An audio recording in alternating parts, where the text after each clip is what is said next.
Ano ba muna yung status, no, doon sa mga naguguluhan? Was it actually considered filed or not necessarily? Kasi kanina hindi yata siya ni-receive, no, ng Office of the Secretary General. Well, as far as we are concerned, kami pong mga complainants, na-file namin ng tama kasi simple lang naman na nasa rules. Ipa-file mo yan sa Secretary General's office. Ang problema, absent si SecGen. Mm. Hindi naman siya ang kailangan personally mag-receive noon kasi ang nakalagay naman sa rules, the Office of the Secretary General. Ang problema, ang sinasabi ng taga-opisina, wala daw authorized sa kanilang tumanggap. So, hindi nila ma-receive. But May ganun ba? Pero bukas siya may opisina, di ba? bukas yung opisina. Ang sabi nga namin, under the rules, ifa-file namin sa opisina, hindi necessarily sa Secretary General. Kasi Mm. otherwise, every time na lang may magfa-file ng impeachment, mag-a-absent ng si SecGen, hindi na mapa-file. Hindi naman yun ang kino-contemplate ng rules. Mm. But in any case, nag-iwan kami ng kopya at para sa amin, that is deemed filed. Ang tawag dyan, may tawag ang mga lawyers dyan I think substantive compliance ba or something. Pero may balak ba Um, kayong bumalik sa Office of the Secretary General to actually follow up and make sure na talagang it was officially received para wala nang technicalities whatsoever? Oo, sa Lunes, obligado kaming bumalik, sabi ko nga, to follow up. Kasi para lang matiyak namin na talagang nakuha ni Secretary General at ang pakiusap namin agad-agad niyang ipadala sa speaker kasi may nauna na siyang pinadala na tulad ng sinabi mo, medyo mahinang complaint ito. And if it happens that the speaker will refer that weak complaint ahead nung sa amin at ire-refer naman ng plenaryo sa Committee on Justice, matitrigger na yung 1-year ban. At yung complaint namin, kung may mga hahabol pang complaint sa Lunes, hindi na masasama yan sa consideration ng committee. Babalik tayo sa kapanahunan ni Pangulong Gloria na unahan ng impeachment. And if you remember, si Attorney Lozano, palaging una yan. At ang purpose niya ay precisely to trigger the 1-year ban. And I think afterward, the Supreme Court tried to correct that, di ba? Dahil nagmumukha nga siyang ridiculous eh. Okay. Can Actually, you... ang sinasabi ng Supreme Court, ministerial lang ang trabaho ng Secretary General. Trabaho lang niya is to receive the complaint and to send it to the speaker. Wala siyang option na mag-dribble, wala siyang option mag-delay, at wala siyang option na sabihing dahil absent ako, hindi pwedeng i-file. Okay. O sige, isa-isahin natin. No? Kasi nung kino-compare ko inyong impeachment complaint doon sa naunang i-file, of course, hindi naman nyo ginagamit yung ilan sa mga ginamit na grounds doon sa unang nag-file. Among them, yung addict daw kasi yung Pangulo. Tapos pangalawa, dahil daw siya may pakana ng pag-kidnap, quote-unquote, kay Rodrigo Duterte. So dalawang napaka-ridiculous na, to me, no, grounds mentioned in the first impeachment complaint. Pero yung sa inyo nakasentro dito sa corruption, no? Dito sa pondos and program funds. Okay, pero mabibigat yung mga salitang binanggit nyo rito. No? Unang-una, yung institutionalization of corruption. Talk to us about that. No? What do you mean when you said sa inyong reklamo, the BBM parametric formula. Ito po yung ginamit na formula. No? I think ang nagbuo nito ay si dating Jose Cabral. Why did you say na institutionalization of corruption ito? It all starts with that formula. Ang tawag nila dyan yung baseline, balanced, managed parametric formula. Ito yung formula na ginagamit ng DPWH to allocate the budget among the districts. The allocables in short. Yung tawag nila allocables. At in fact,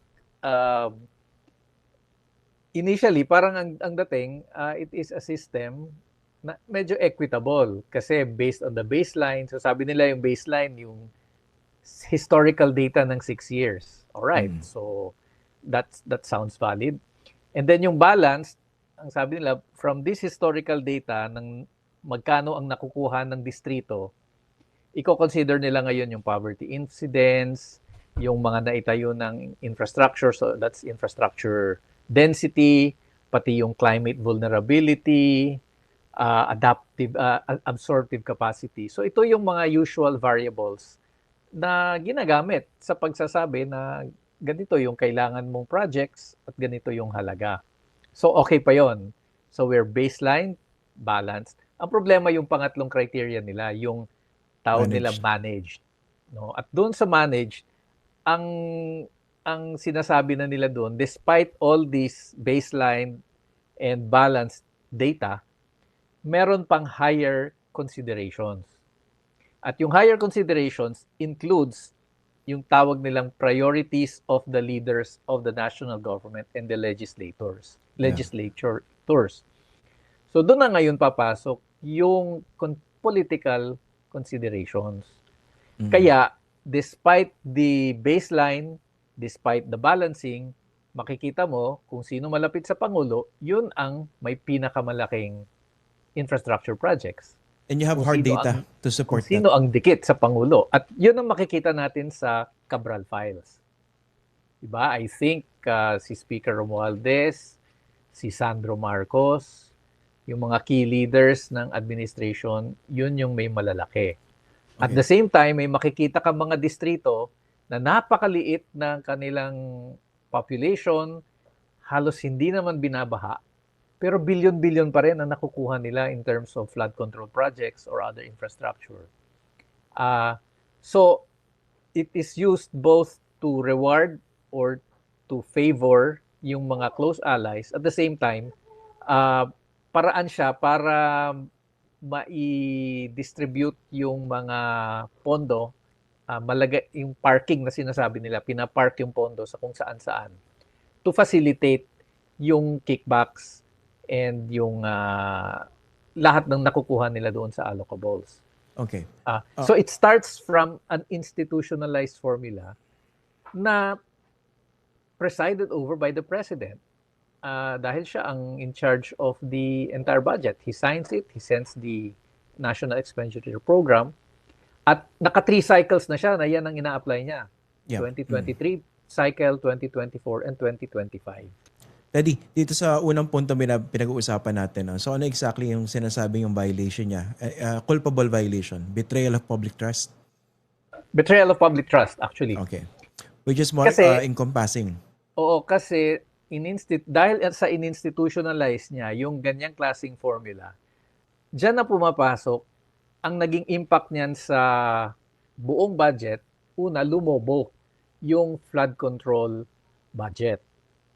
To the point na it increased by 33% in 2023, 24% in 2024. So from 217 billion, nung una siyang pumasok, umabot sa 371 billion by 2025. So, parang sa buong kasaysayan ng national budget, ngayon lang nagkaroon ng ganyang escalation in terms of the flood control budget. At umabot from 2022 to 2025 to 545 plus billion ang flood control. Okay. More than at any other time in history. That's one na nangyari. And then, dito na rin ngayon nangyari na centralized doon sa 15 contractors. Katulad nila Diskaya, yung SunWest, ito yung mga kilala na nating contractors na sangkot lahat dito sa anomalya. Biglang nag-figure sila. No, nagkaroon ng malaking papel itong mga giant contractors na ito kasi sila yung nagfa-farm out ng mga projects dun sa mga allocables na yon. Daddy, ito. Yeah. Sorry to cut you off. How would you answer this basic argument that I am anticipating kung sakaling gumulong itong impeachment complaint na ito? The fact that whether people like it or not, it was the president who confronted the issue of flood control corruption in his last SONA. Diba ang ginagamit na term ng Malacanang dito, yung presidente nga yung whistleblower eh. Bakit ngayon siya yung sisisihan? How would you respond to that argument, which I am anticipating his allies would raise? Yung whistleblow ni President Marcos, yung sinabi niyang mahiya naman kayo, but he never revealed itong problema sa, parang sinisisi niya yung congressman. But he never revealed his role in all that. He never revealed yung role ng BBM formula in all of that. He never revealed na sa mga unprogrammed appropriations na billion-billion, siya naman pala ang nag-a-approve at the end of the day. Yung nilista Ah, niya yung 15 contractors na naka-corner ng pinakamalalaking mga kontrata. well, kasi nga masyado ng remember napahiya si President Marcos as early as 2024 nang ipinagyabang niya yung 5,500 projects ng flood control projects and then the next day bumaha. Mm. So it was always a source of irritation na may ganitong mga nag-aabusong mga contractors. But that does not take away the fact na kaya nangyari yun. Kaya nagkaroon ng necessity ng ganong klaseng mga contractors is because of the system. Dahil sa sistemang inilagay mismo ng Pangulo. And we're talking about the BBM formula. Aside from the BBM formula, idagdag pa natin yung mga unprogrammed allocations Yeah. ng presidente na napunta rin sa mga contractors na ito Okay. na So, inapprove din ng presidente. So I think although it's not in our impeachment complaint, pero our conclusion is that the president did that para maunahan niya, parang preemptive strike ito sa mga congressman, sa mga contractors dahil ina-anticipate na nila na medyo puputok itong issue ng flood inunahan control. na. Okay. It was too glaring to ignore. Is it also your position na dahil nangyari na to during the first 3 years of the Marcos administration or Yes. 2.5 years, nakipagsabuatan siya dito sa mga mandarambong sa Kongreso? Oh yeah. Kasi aside from the parametric formula na siya mismo ang nagpe-preside over that, no? Kasi bulto yan ng laki-laki ng budget na yan, imposibleng hindi alam ng presidente yan. Aside from the unprogrammed appropriations na lumobo rin sa panahon na yan, nandun din yung sariling insertions ni President Marcos. Dito ngayon papasok yung halaga ng revelations ni Zaldico that the president inserted 100 billion in his own budget, and there are records to show this, no? Dahil yung 100 billion na yan wala doon sa budget proposal ng presidente, pumasok sa GAA. So there was an insertion of 100 billion. And it also ties up with the testimony of Undersecretary Bernardo ng DPWH, yung mga payoffs na umabot mismo sa mga tao ni Pangulong Marcos. So nagtutugma yung testimony ni Zaldico at ni Bernardo. Magkaiba lang yung figures kasi may sarili-sarili silang operations. Okay.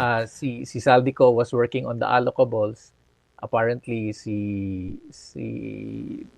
on allocables, I think si Bernardo was working on the allocables, Zaldico was working on the unprogrammed appropriations.